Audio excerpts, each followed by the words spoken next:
আসসালামু আলাইকুম। আজকে আমাদের ভিডিওতে থাকছে ন্যাশনাল ইউনিভার্সিটির অনার্স লেভেলে আমরা কিভাবে আবেদন করব ফার্স্ট স্টেপে দেখানোর চেষ্টা করব। তো আশা করছি আপনারা সঙ্গে থাকবেন। চলেন তবে শুরু করা যাক। তো শুরু করার আগে কয়েকটি ইনফরমেশন বা কিছু যে ইনফরমেশনগুলো দরকার হবে সেগুলো আপনাদের কাছেই রাখবেন। যেমন হচ্ছে এসএসসির রোল এবং রেজিস্ট্রেশন নাম্বার, পাসপোর্ট সাইজের এক কপি ছবি রিসেন্ট, এগুলো সঙ্গে রাখবেন। আর হচ্ছে আপনি কোন ইনস্টিটিউশন বা কোন প্রতিষ্ঠান, কোন বিশ্ববিদ্যালয়ে আবেদন করতে চাচ্ছেন, আপনার সেই প্রতিষ্ঠানটি আপনি চয়েস করে রাখবেন আর কি।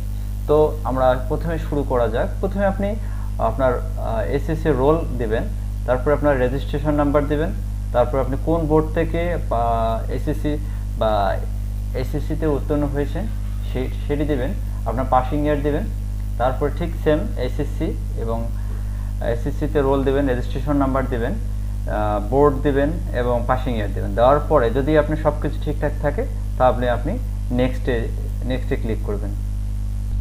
আমাদের পরের স্টেপে এখানে আমাদের কলেজ চয়েস যে সিলেকশন, কলেজ সিলেকশনে এখানে দেখবেন আপনি কোন ডিভিশনে কোন কলেজটা চুজ করবেন এখানে দেওয়া রয়েছে।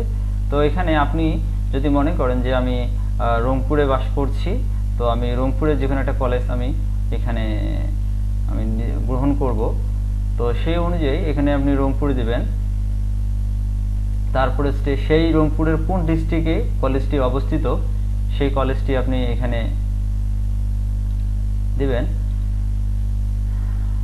আমি আশা করছি আমার কাঙ্ক্ষিত প্রতিষ্ঠানটি রংপুর ডিভিশনে এবং ডিস্ট্রিক্ট হচ্ছে রংপুরেই, এবং আমার যে কাঙ্ক্ষিত কলেজ সেটি এখানে কাঙ্ক্ষিত কলেজটি চলে আসছে। আমার কাঙ্ক্ষিত চলে আসার পর এখানে ডান দিকে আমাদের সাবজেক্টগুলো মেনশন করা রয়েছে, পাশে সিট সংখ্যা দেওয়া রয়েছে।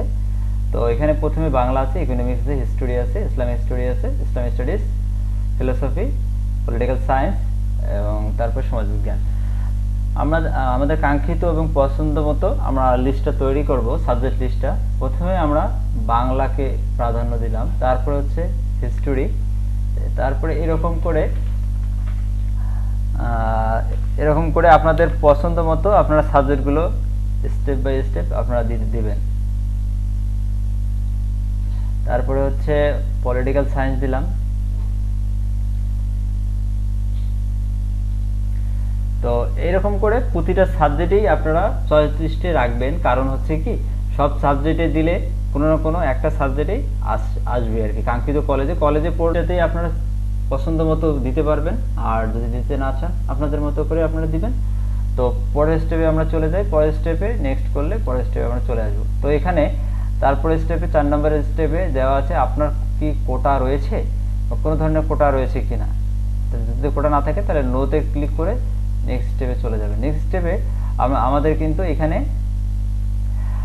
আমাদের একটা ছবি, রিসেন্টলি একটা ছবি চাচ্ছে যে আমরা, এবং ছবির সাইজ হাইট 150 এবং প্রস্থ 120 পিক্সেল, আর অবশ্যই জিপিজি ফরম্যাটে হতে হবে এবং সাইজ হবে 50 কেবি। হ্যাঁ, 50 কেবির উপরে হওয়া যাবে না। তারপরে আমাদের একটা ফোন নাম্বার দরকার হবে, একটা ইমেল অ্যাড্রেস দরকার হবে। তো আমরা এগুলো ঠিকঠাক এখানে দিয়ে দেব। আমরা আমাদের ছবি, ফোন নাম্বার এবং ইমেল অ্যাড্রেস এগুলো ঠিকঠাক দিয়েছি।